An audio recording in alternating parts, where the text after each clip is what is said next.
Make sure to subscribe to this channel for more videos like this.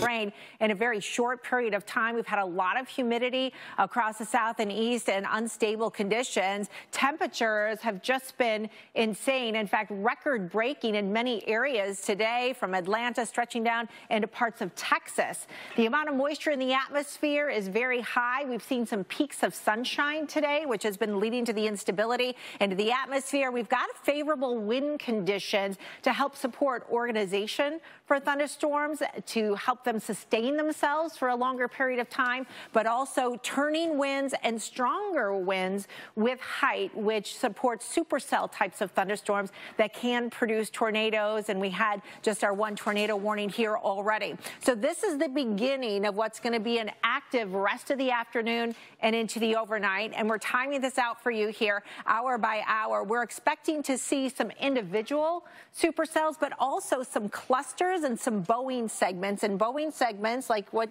the radar is trying to depict right within that area, that can be indicative of some damaging winds. So that will be a concern with those winds in excess of 60 miles per hour. There you can see 9, 10 o'clock tonight, perhaps moving through the Birmingham area, pushing through Mississippi on up into eastern Tennessee and northern parts of Georgia. Atlanta, I think the metro area, really looking at it 11, 12, 1, 2 o'clock into the morning for your main concern. So this is happening after dark, and that tornado threat may continue. So make sure you have multiple ways to be alerted and ways to get alerted that are going to wake you up if you're sleeping here for tonight. And there you can see those storms will continue into tomorrow morning as well. So the risk area overall as a whole today, storms initiating within this region right now, and they will continue to spread and propagate off towards the east. Farther south you are, the less likely you are to see the severe weather. It's really going to be focused, I think, northwest Mississippi, northern parts of Alabama,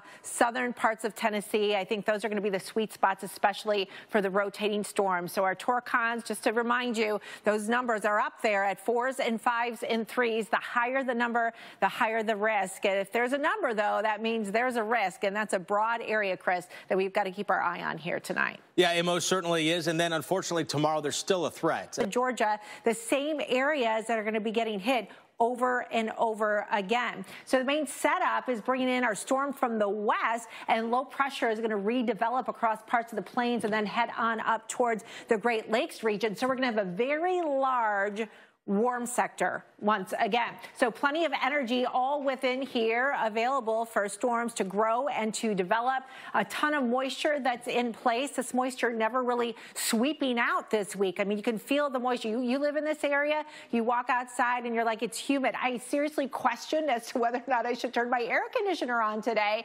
The temperature is warm in the low 70s, but the humidity is so high, making it feel muggy. We have strong low-level winds. That's going to help to maintain the storms and allow them to live for longer periods of time, and those strong upper-level winds favorable to support rotating thunderstorms and more severe weather. So Saturday looks like this. We're going to have it overnight Friday night, New Year's Eve night into New Year's Day. This is going to be ongoing through the morning hours and continuing to track off towards the east. Places like Nashville, Huntsville, into Atlanta still with that risk into the evening hours, and then working its way over towards the I-95 corridor as we head towards Sunday morning. But a lot of that main energy begins to push offshore by that time. So fingers crossed right now, Sunday is going to be looking a little bit better, and finishing off with a big cool down. Everybody get ready for much colder temperatures behind this storm as well. So here you can look at how much rainfall we're expecting with all this, anywhere between 1 and 3 inches. So there will be some locally heavy